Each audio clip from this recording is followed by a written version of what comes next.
Hello, அஸ்ஸலாமு அலைக்கும். இன்றைக்கி நம்ம ஒரு ஸ்பெஷல் ரெசிபி பார்க்க போகிறோம். அதுக்கு பேர் முந்திரி பருப்பு சட்னி.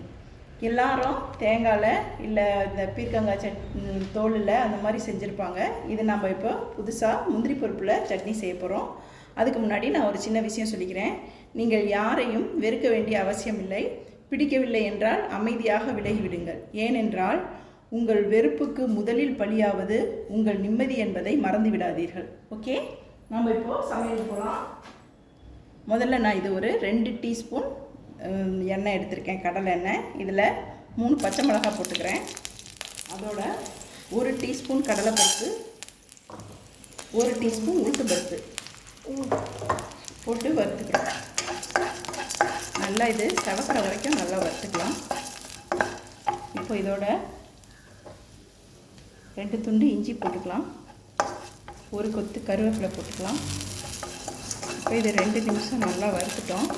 இது நல்லா செவந்துருச்சு. இப்போது நான் 1 கப்பு முந்திரி பருப்பு எடுத்திருக்கேன், அதை இதில் போட்டுக்கலாம்.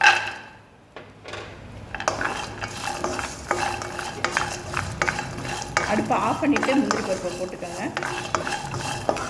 சும்மா சூட்டில் லேசாக வறுத்தா கூட போதும்.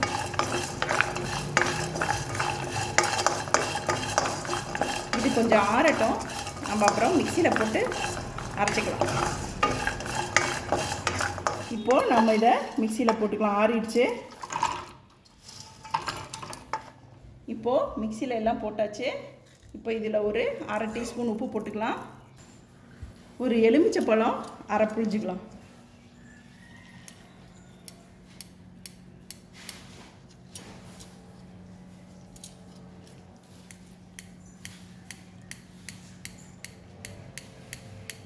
இப்போ நான் இதை அரைச்சிட்டு வந்து காமிக்கிறேன். இப்போ நான் இதை அரைச்சிட்டு உங்கள்கிட்ட காமிக்கிறேன். ஓகேங்களா? நம்மளோட ஹெல்த்தியான முந்திரி பருப்பு சட்னி ரெடி ஆகிடுச்சு. இதை கொஞ்சம் குறன்னு தான் அரைக்கணும், நைஸாக அரைச்சிடக்கூடாது.